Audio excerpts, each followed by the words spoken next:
السلام علیکم ناظرین، ہمارے یوٹیوب چینل کرامات بزرگان دین میں آپ کا خیر مقدم ہے۔ امید ہے آپ سبھی لوگ بخیریت و عافیت سے ہوں گے۔ اس چینل میں ہم اپنے اسلاف بزرگان دین اور کرامات کا تذکرہ کریں گے جو ہمارے لیے دنیا و آخرت میں بھلائی کا سبب بنے گا انشاءاللہ۔ اس طرح کی مزید معلوماتی ویڈیو کے لیے ہمارے اس چینل کو سبسکرائب کریں، لائک کریں اور اپنے دوست و احباب اور خاص طور پر اپنے بچوں کے ساتھ زیادہ سے زیادہ شیئر کریں تاکہ وہ اپنے اسلاف اور بزرگان دین کے بارے میں زیادہ سے زیادہ جان سکیں اور ان کے اخلاق و عمل سے کچھ سیکھیں۔ آج کی اس ویڈیو میں ہم اپنے پہلے خلیفہ حضرت ابوبکر صدیق رضی اللہ تعالیٰ عنہ کے علم اور کرامات کے بارے میں سنیں گے۔ بنا اسکپ کیے آخر تک پورے ویڈیو میں بنے رہیں اور ڈھیر ثواب کے حقدار بنیں انشاءاللہ۔ تعارف صحابہ اکرام رضی اللہ تعالیٰ عنہ۔ انبیاء اکرام علیہ السلام کے بعد تمام انسانوں میں صحابہ اکرام رضی اللہ تعالیٰ عنہ سب سے زیادہ تعظیم و توقیر کے لائق ہیں۔ ان مبارک ہستیوں نے قرآن و حدیث کی تعلیمات کو عام کرنے اور پرچم اسلام کی سربلندی کے لیے ایسی بے مثال قربانیاں دی ہیں کہ آج کے دور میں جن کا تصور بھی مشکل۔ صحابہ اکرام تو وہ ہیں شب و روز آپ صلی اللہ علیہ وسلم کی زیارت اور آپ کی صحبت فیض سے مستفیض ہوتے رہے۔ یہ حضرات امت میں سب سے زیادہ افضل ہیں۔ یہ وہ لوگ ہیں جن کو اللہ تعالیٰ نے اپنے نبی کی رفاقت و صحبت و اقامت و خدمت و دین کے لیے چنا، تو ان کا فضل و کمال پہچانو اور ان کے آثار و طریقوں کی پیروی کرو اور حد الوسع ان کے اخلاق اور ان کی سیرت و روش اختیار کرو کہ بے شک یہ لوگ ہدایت المستقیم پر قائم تھے۔ کرامت ابوبکر صدیق رضی اللہ تعالیٰ عنہ۔ نمبر 1، شکم مادر میں کیا ہے؟ حضرت عروہ ابن زبیر رضی اللہ تعالیٰ عنہ راوی ہیں کہ امیر المومنین حضرت ابوبکر صدیق رضی اللہ تعالیٰ عنہ نے اپنی مرض وفات میں اپنی صاحبزادی ام المومنین حضرت عائشہ صدیقہ رضی اللہ تعالیٰ عنہ کو وصیت فرماتے ہوئے ارشاد فرمایا کہ میری پیاری بیٹی، آج تک میرے پاس جو مال تھا وہ آج وارثوں کا مال ہو چکا ہے، اور میری اولاد میں تمہارے بھائی عبد الرحمن اور محمد اور تمہاری دونوں بہنیں ہیں، لہٰذا تم لوگ میرے مال کو قرآن مجید کے حکم کے مطابق تقسیم کر کے اپنا اپنا حصہ لے لینا۔ یہ سن کر حضرت عائشہ رضی اللہ تعالیٰ عنہا نے عرض کیا، ابا جان، میری تو ایک ہی بہن بی بی اسما ہے، یہ میری دوسری بہن کا کون ہے؟ آپ رضی اللہ تعالیٰ عنہ نے فرمایا کہ میری بیوی بنت خارجہ جو حاملہ ہے، اس کے شکم میں لڑکی ہے، وہ تمہاری دوسری بہن ہے۔ چنانچہ ایسا ہی ہوا، لڑکی پیدا ہوئی جن کا نام ام کلثوم رکھا گیا۔ نمبر 2، کھانے میں عظیم برکت۔ حضرت عبد الرحمن ابن ابوبکر صدیق رضی اللہ تعالیٰ عنہ کا بیان ہے کہ ایک مرتبہ حضرت ابوبکر صدیق رضی اللہ تعالیٰ عنہ بارگاہ رسالت کے 3 مہمانوں کو اپنے گھر لائے اور خود حضور اکرم صلی اللہ علیہ وسلم کی خدمت اقدس میں حاضر ہو گئے اور گفتگو میں مصروف رہے، یہاں تک کہ رات کا کھانا آپ نے دسترخوان نبوت پر کھا لیا اور بہت زیادہ رات گزر جانے کے بعد مکان پر واپس تشریف لائے۔ ان کی بیوی نے عرض کیا کہ آپ اپنے گھر پر مہمانوں کو بلا کر کہاں غائب رہے؟ حضرت صدیق اکبر نے فرمایا کہ اب تک تم نے مہمانوں کو کھانا نہیں کھلایا؟ بیوی صاحبہ نے کہا، میں نے کھانا پیش کیا مگر ان لوگوں نے صاحب خانہ کی غیر موجودگی میں کھانا کھانے سے انکار کر دیا۔ یہ سن کر آپ رضی اللہ تعالیٰ عنہ اپنے صاحبزادے حضرت عبد الرحمن رضی اللہ تعالیٰ عنہ پر بہت زیادہ خفا ہوئے اور وہ خوف دہشت کی وجہ سے چھپ گئے اور آپ کے سامنے نہیں آئے۔ پھر جب آپ کا غصہ فرغ ہو گیا تو آپ مہمانوں کے ساتھ کھانے کے لیے بیٹھ گئے اور سب مہمانوں نے خوب شکم سیر ہو کر کھانا کھا لیا۔ ان مہمانوں کا بیان ہے کہ جب ہم کھانے کے برتن میں سے لقمہ اٹھاتے تھے تو جتنا کھانا ہاتھ میں آتا تھا اس سے کہیں زیادہ کھانا برتن میں نیچے سے ابھر کر بڑھ جاتا تھا، اور جب ہم کھانے سے فارغ ہوئے تو کھانا بجائے کم ہونے کے برتن میں پہلے سے زیادہ ہو گیا۔ حضرت صدیق اکبر نے متعجب ہو کر اپنی بیوی سے فرمایا، یہ کیا معاملہ ہے؟ برتن میں کھانا پہلے سے کچھ زائد نظر آتا ہے۔ بیوی صاحبہ نے قسم کھا کر کہا، واقعی یہ کھانا تو پہلے سے 3 گنا بڑھ گیا ہے۔ پھر آپ اس کھانے کو اٹھا کر بارگاہ رسالت میں لے گئے۔ جب صبح ہوئی تو ناگہاں مہمانوں کا ایک قافلہ دربار رسالت میں اترا، جس میں 12 قبیلوں کے 12 سردار تھے اور ہر سردار کے ساتھ بہت سارے دوسرے شتر سوار بھی تھے۔ ان سب لوگوں نے یہی کھانا کھایا اور قافلے کے تمام سرداروں اور تمام مہمانوں کا گروہ اس کھانے کو شکم سیر ہو کر کھا کر آسودہ ہو گیا، لیکن پھر بھی اس برتن میں کھانا ختم نہیں ہوا۔ نمبر 3، نگاہ کرامت۔ حضور اقدس صلی اللہ علیہ وسلم کی وفات حضرت آیات کے بعد جو قبائل عرب مرتد ہو کر اسلام سے پھر گئے تھے، ان میں قبیلہ کندہ بھی تھا۔ چنانچہ امیر المومنین حضرت ابوبکر صدیق رضی اللہ تعالیٰ عنہ نے اس قبیلے والوں سے بھی جہاد فرمایا اور مجاہدین اسلام نے اس قبیلے کے سردار اعظم یعنی اشعث ابن قیس کو گرفتار کر لیا اور لوہے کی زنجیروں میں جکڑ کر اس کو دربار خلافت میں پیش کیا۔ امیر المومنین کے سامنے آتے ہی اشعث ابن قیس نے بآواز بلند اپنے جرم ارتداد کا اقرار کر لیا اور پھر فوراً ہی توبہ کر کے صدقہ دل سے اسلام قبول کر لیا۔ امیر المومنین حضرت صدیق اکبر رضی اللہ تعالیٰ عنہ نے خوش ہو کر اس کا قصور معاف کر دیا اور اپنی بہن حضرت ام فروہ رضی اللہ تعالیٰ عنہ سے ان کا نکاح کر کے ان کو اپنے قسم قسم کی نعمتوں اور عنایتوں سے سرفراز کر دیا۔ تمام حاضرین دربار حیران رہ گئے۔ ان مرتدین کا سردار جس نے مرتد ہو کر امیر المومنین سے بغاوت کی اور جنگ کی اور بہت سے مجاہدین اسلام کا خون ناحق کیا، ایسے خونخوار باغی اور اتنے بڑے خطرناک مجرم کو امیر المومنین نے اس قدر کیوں نوازا؟ لیکن جب حضرت اشعث ابن قیس رضی اللہ تعالیٰ عنہ نے صادق الاسلام ہو کر عراق کے جہادوں میں اپنا سر ہتھیلی پر رکھ کر ایسے مجاہدانہ کارنامے انجام دیے کہ عراق کی فتح کا صحرا انہی کے سر رہا، پھر حضرت عمر رضی اللہ تعالیٰ عنہ کے دور خلافت میں جنگ قادسیہ اور قلعہ مدائن و جلولہ و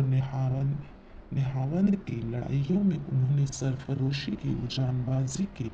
جو حیرت ناک مناظر پیش کیے، انہیں دیکھ کر سب کو یہ اعتراف کرنا پڑا کہ واقعی امیر المومنین صدیق اکبر رضی اللہ تعالیٰ عنہ کی نگاہ کرامت نے حضرت اشعث ابن قیس رضی اللہ تعالیٰ عنہ کی ذات میں چھپے ہوئے وہ کمالات دیکھے برسوں پہلے ہی دیکھ لیا تھا، وہ کسی اور کو نظر نہیں آئے تھے۔ یقیناً یہ امیر المومنین حضرت صدیق اکبر رضی اللہ تعالیٰ عنہ کی ایک بہت بڑی کرامت ہے۔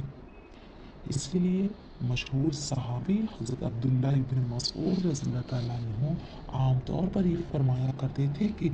میرے علم میں 3 ہستیاں ایسی گزری ہیں جو فراست کے بلند ترین مقامات پر پہنچی ہوئی تھیں، جن میں ایک حضرت ابوبکر صدیق رضی اللہ تعالیٰ عنہ تھے۔ امیر المومنین حضرت ابوبکر صدیق رضی اللہ تعالیٰ عنہ کی نگاہ کرامت کی نوری فراست نے حضرت عمر رضی اللہ تعالیٰ عنہ کے کمالات کو تاڑ لیا اور آپ نے حضرت عمر رضی اللہ تعالیٰ عنہ کو اپنے بعد خلافت کے لیے منتخب فرمایا، جس کو تمام دنیا کے مورخین اور دانشوروں نے بہترین قرار دیا۔ کلمہ طیبہ سے قلعہ مسمار ہو گیا۔ امیر المومنین حضرت ابوبکر صدیق رضی اللہ تعالیٰ عنہ نے اپنے دور خلافت میں قیصر روم سے جنگ کے لیے مجاہدین اسلام کی ایک فوج روانہ فرمائی اور حضرت ابو عبیدہ رضی اللہ تعالیٰ عنہ کو اس فوج کا سپہ سالار مقرر فرمایا۔ یہ اسلامی فوج قیصر روم کی لشکری طاقت کے مقابلے میں صفر کے برابر تھی۔